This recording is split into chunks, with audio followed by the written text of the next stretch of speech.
Basically हमारा concept क्या है कि थोड़ा सा ऑयल प्रोड्यूस करना शुरू करती है स्किन तो हम फेस वॉश यूज़ करना शुरू कर देते हैं जो बहुत ही एक्सेसिव एक्सफोलिएशन करते हैं। उसके बाद होता है, ये नहीं करने चाहिए, बिल्कुल नहीं करने चाहिए, ये मैं करता बहुत हूँ। हार्मफुल होते हैं स्किन के लिए अगर स्किन ऑयली है तो।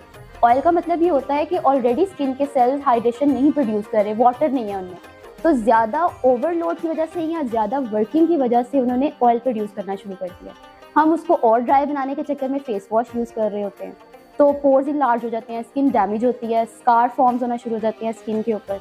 तो एक तो सोप यूज़ करना चाहिए, जितने आप ऑर्गेनिक रहेंगे, मतलब ऑर्गेनिक मटेरियल यूज़ करेंगे, आपकी स्किन उतनी हेल्दी और उतना उसका सर्वाइवल टाइम ज़्यादा होगा।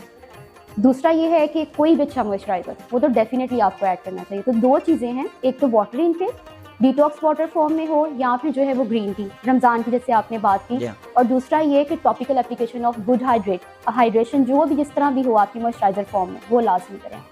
अच्छा मुझे ये बताएं